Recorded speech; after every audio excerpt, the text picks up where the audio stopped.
Hello everyone and welcome back to I Am Technos. In today's video, we are going to explore one of the most useful and practical features in AWS, which is tagging. We'll start by understanding what AWS tagging is and how it helps in managing your resources more effectively. Then we will add and update tags on AWS resources.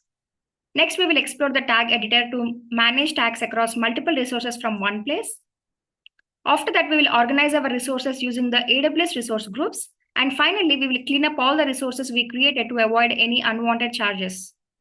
It's a complete hands-on walkthrough, so feel free to follow along in your AWS account. Let's get started. Imagine you're managing an AWS account for big e-commerce client. There are over 500 servers running different workloads like web servers, application servers, and databases. These servers are spread across different environments such as development, staging, and production.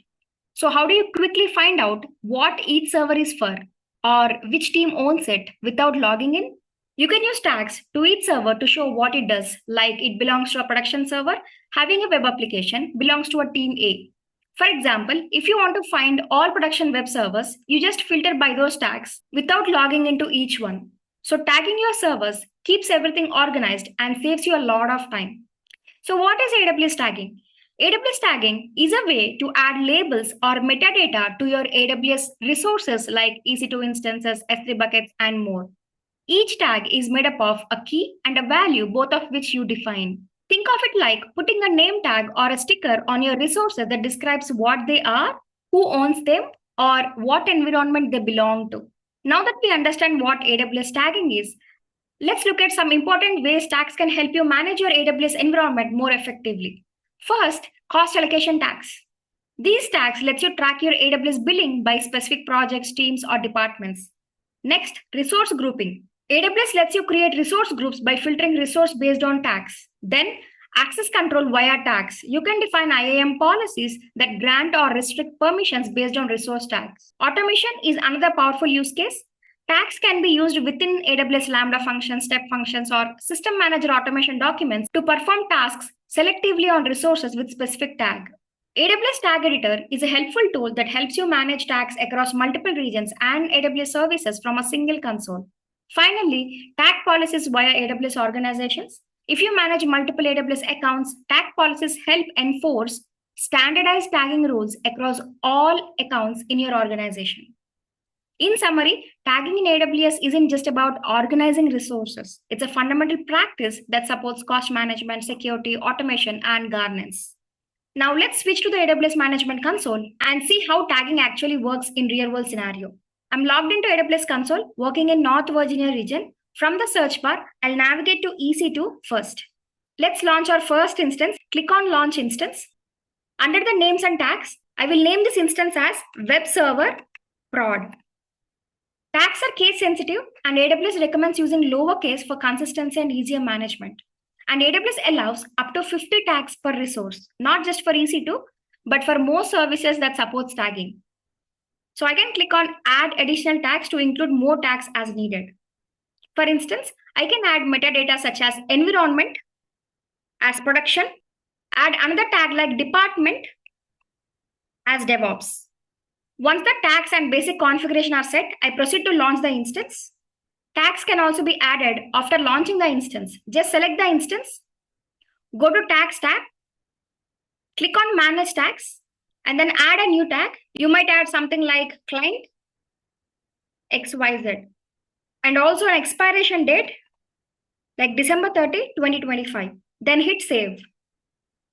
Similarly, I'll create more instances for demo purposes. Here is the list of instances for web servers, application servers, and database servers for both development and prod environment. Each instance has relevant tags like name, environment, client, department, and expiration date. Note that creating multiple instances may incur charges. To avoid unnecessary cost, consider minimizing the number of resources you create. Now let's say I want only the development environment instances. I can filter the instances by using the tag environment with a value of development. So we have 3 development servers and remaining are production servers. So this filtering becomes extremely useful when you are managing dozens of instances. Similarly, I have created 2 S3 buckets with relevant tags, one for development where you can see the tags under the properties, and one for the production. I've also created two databases, one for development, where you can see the tags under the summary. Okay, this is for development, and other is for production. If you observe the development environment resources, they have an expiration of June 30, 2025. Same for buckets, okay, and even for the instances. Okay, the tags are having an expiry date of June 30, 2025. Now, I would like to update this to October 30, 2025 due to a project extension. If you need to update the tags for multiple resources, instead of doing it manually, you can use tag editor. So in a new tab, search for resource groups and tag editor and select it from the results. In the left navigation pane, click on tag editor. Since all our resources are in North Virginia region, which is US East 1, and it's already selected, we will proceed with it. If you have resources in other region, make sure to select the appropriate one. Under the resource types, search and select for EC2, instance, S3 bucket, and RDS-DB instance, since those are the resources we are working with. If you have other resources, make sure to select them too. In the tag section, add a filter with the key as environment and value as, let's say, development. Click add, then click search resources. Now, based on our setup, we should see 3 EC2 instances, 1 S3 bucket, and 1 RDS-DB instance. So a total of 5 resources. Now select all the resources. Click Manage Tags of selected resources and scroll down to the tag key expiration date. Now update the value to October 30, 2025 so that this expiration date will update to all the 5 resources. Then click Review and Apply Tag Changes and confirm the update. Once done, you will see the confirmation message saying successfully applied tags to 5 selected resources. Now go back to the EC2 dashboard to cross-check the changes. Don't forget to refresh the page to see the updated tags. So go to each development environment instance and check the expiration date. It got updated to October 30 for all the 3 instances. Similarly, go to Dev S3 bucket and under the Properties tab, you will see the updated expiration date. And finally, check the RDS development database. After refreshing, the expiration date should also reflect the new value, which is October 30, 2025. And that's how you can effectively manage tags across multiple AWS resources using the tag editor. It saves a lot of time compared to editing tags manually on each service, especially when you're dealing with large-scale environments. If you are closely following, you will notice there are 3 instances, 1 S3 bucket and 1 RDS instance in the development environment and similar resources in production environment. Is it possible to group them virtually within AWS? Absolutely. And that's where resource groups comes in. So what exactly are they? A resource group in AWS allows you to logically organize and manage resources that share common tags or other attributes. You can group different types of resources across regions, making it easier to view, manage, and automate actions on them. Now let's see how to create one.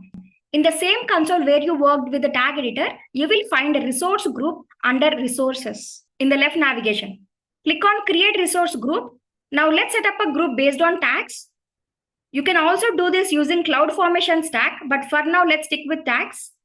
Under resource type, search for EC2, S3 bucket, and RDS-DB instance, just like we did in the tag editor. In the tag section, add a filter with the key as environment, value as development, click add, and then click preview group resources. You should now see 5 resources.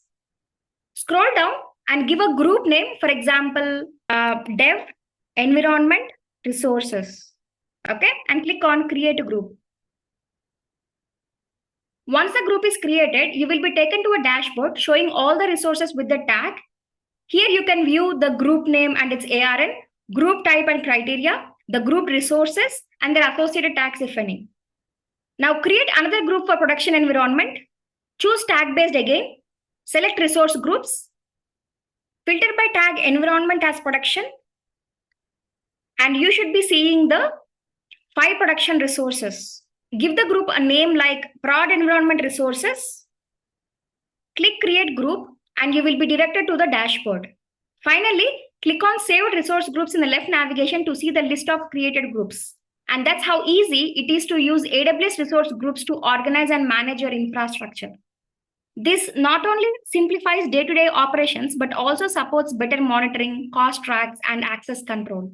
Especially when used alongside with tag editor, resource groups becomes a powerful way to bring structure and clarity to even the most complex AWS environments. So making tagging a habit and let resource groups do the heavy lifting for you. Now the final step is cleanup. Select the resource group and click delete, then confirm the action. Do the same for other resource group as well.